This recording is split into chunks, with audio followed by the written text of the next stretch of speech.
it's like on page 44 to 55 of your book, okay? And so when we talk about the biological perspective of psychology, we always think that it's like always the mental process and getting to some place where we can function correctly. But sometimes there actually is this actual physical problem with somebody, that something's going on. And so we have to really look at that, and sometimes doctors actually have to get involved and with what's going on. And so with that, we have to look into the nervous system, we have to look into neurons and how they're firing and how all that looks. Okay? And so with the biological perspective, that's the nervous system and how it functions, right? The network of cells that carries all the information to every part of our body, right? Because if something's not firing right, it needs to get checked out, right? So if our arm isn't working, right, and we see it not working correctly, like we sprain it, we break it, there's something wrong there, right? We go to the doctor, we get it fixed, right?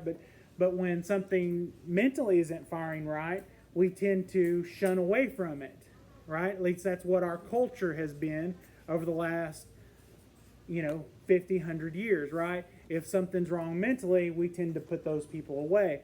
But what we're learning and finding out is that there's actually physical problems associated with that, where things aren't connected and things aren't working correctly.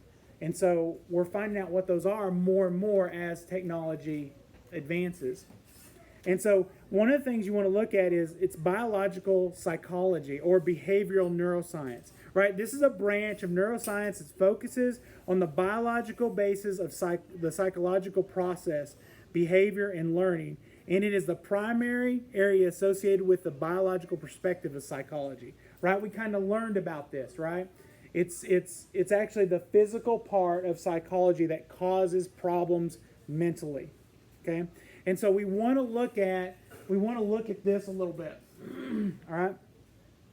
We want to look at just how all the pieces fit together in the structure of a neuron. Okay, so this is a structure of a neuron here.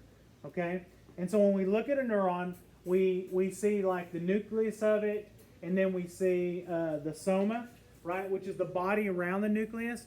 So what this is this contains the nucleus. It keeps the entire cell alive and functioning, okay? And then we see the axion terminals, right? You see these functioning off of the soma here. And then at the end, what the axion does is it sends communication to other cells, okay? So it sends out information to other cells. That's very interesting. I'll have to put them back. I don't know why they're calling me. All right, so it sends information off to other cells. All right, and then you have the dendrites. The dendrites right here. These actually receive information from cells. Okay, then you have the axons, which are these right here, and it connects the myelin sheath right in the axion terminals. That's part of this, right? Those also communicate or send off and communicate with other cells, okay? So why is this important, right? This helps us see how things communicate, right? How our cells communicate, send, and receive information, okay? And so when things send and receive information, right, if we can't get our phone to send a text message, right, what do we do? Right? We freak out, right? If it says can't deliver, undeliverable, right, we freak out because the message can't get there, right? The same thing is true like when there's a mental process problem, or there's a problem here, right? If a cell can't deliver a message to another cell, something breaks down, right? And there's a physical problem, there's a biological problem, right? And so when that happens, we have to fix it somehow, okay? That's why there's sometimes drugs involved with getting somebody fixed mentally. Okay, that's why there's a biological perspective to this. All right, and so there's another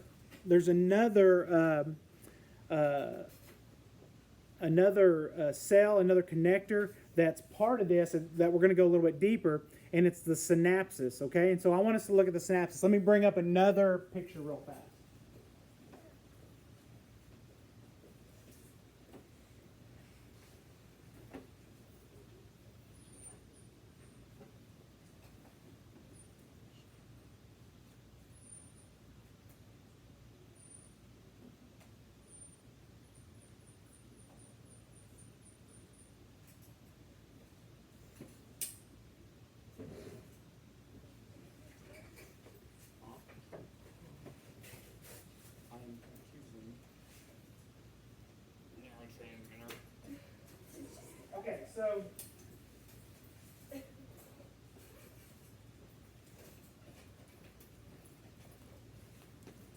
Okay, so here we have a synapsis, right? And so we saw an axion terminal, right? The things that receive or send messages, right? On the neuron before, right? This is an end of one of those, okay? And so it sends messages, okay? And so what you have is you have synaptic vessels, which are these parts, and they send out neurotransmitters. And then you have receptor sites that actually receive these in. Okay? And so these chemicals is what actually regulates things in the body. It actually is what helps communicate things in the body. Okay?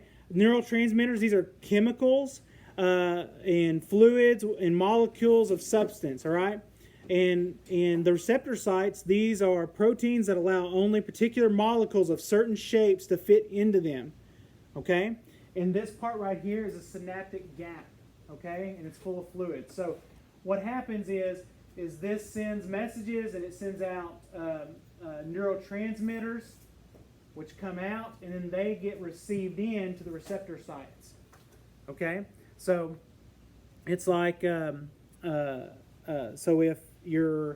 if one of the sites is shut down or isn't working properly, right, this is how you might get depressed, right, or saddened because your serotonin levels aren't correct, right? And so it's inhibiting taking in serotonin levels, right, because the neurotransmitters are wrong, or the receptor sites aren't receiving them correctly.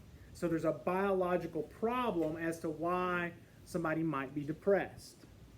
Y'all following me? Okay, so that's part of the issues. All right, so neurotransmitters, right, at various synapses around the nervous systems, they can turn cells off and they can inhibit or turn on. They can turn cells off or turn them on, right? They can inhibit them or they can affect them, right? So. And this happens quite often, okay? And so one other thing I want us to look at is we're going to look at just a few neurotransmitters, all right? And one that we're going to look at is dopamine, all right? It's found in the brain, all right? And I'm sure y'all have heard of this. You've heard this phrase dopamine, right? So here's the funny part about this. So if you have too much dopamine in one part of your brain, it causes schizophrenia. All right? If you have too little, it causes Parkinson's disease. Okay? So serotonin is also a neurotransmitter, right? Neurotransmitter, little things in between these little things that we all have, right? That come from the axion terminal and are received into receptor sites. Okay? The actual complete biological makeup of it, okay, I don't understand it all, okay? I'm just being totally honest. I don't, okay? All I know is that sometimes it's broken in people, and we take drugs to fix it, and we're given prescriptions to fix it because our levels aren't quite right, because we're depressed or we have anxiety, okay? I don't understand it fully, all right? I'm not even going to pretend like I do, okay? I just know that sometimes those receptors aren't working correctly, like it's not firing like it should. All right? So serotonin is a neurotransmitter in the lower part of the brain that can either give or inhibit depending on a particular synapses, okay? So serotonin, it's associated with a sleep mood, anxiety, or appetite. So lower levels of serotonin are linked to depression. Okay? There's also another neurotransmitter. It's called gamma. I'm going to try to say this correctly. Gamma aminobutyric acid. All right? It's called GABA. All right? It's the most common neurotransmitter producing in the brain. Okay? GABA actually can help to calm anxiety. All right? So how drugs affect us, right? So with these neurotransmitters, right? these drugs affect this, right? Chemical makeup of some drugs are similar to these neurotransmitters, okay? So they figured out how these drugs work, and they're similar chemical makeups to the neurotransmitters, and they either shut down the neurotransmitters or they make them where they stay in these these synapses gaps longer, so that way they can do what they're supposed to do, or they make them where they can be received into the receptor sites. Okay. For example, like you have anti-anxiety meds like Valium or diazepam, right? This is a benzoid, right? It inhibits the GABA transmitter, which is like the neurotransmitter like this. So it would come out, the GABA transmitter like this. It inhibits it, which would cause calming, because the GABA transmitter causes anxiety. All right. So you take a Valium, right, which would inhibit it to go into the site, into the receptor site, so it'd float out here and it wouldn't go in. So that way it would calm you, right? It wouldn't cause anxiety. Does that make sense? All right. So that's the example of how that would work. Okay. There's also other drugs, which are SSRIs, which are selective serotonin reuptake inhibitors. Okay, these are drugs that are used like for depression. Okay, so what these do is, that's like when there is when you have serotonin levels. So you have low serotonin levels and you have to get those up. What this will do in these drugs is they bind to the receptor sites. Okay, so they bind to the receptor sites to keep that serotonin level in there longer, right? To raise up those levels so that way you wouldn't be depressed longer, right? So it would be in there, okay? So that way if they're bound in there longer, like the neurotransmitter comes out and it transmits and the drug helps keep it into the receptor site longer, right? Over several weeks, what it's going to do is it's going to make it where that patient is, their happiness level or their depression level lowers, or their anxiety level lowers, and they're able to function more. Does that make sense? Are y'all following me on this? Okay. So this is the biological, or at least just a portion of the biological reason why sometimes people get depressed, they have anxiety, or they have issues, right? It's because the neurotransmitters aren't firing quite like they should. Okay? This isn't always the case, but sometimes it is. Sometimes there's actually a physical reason why people are the way they are. And so drugs are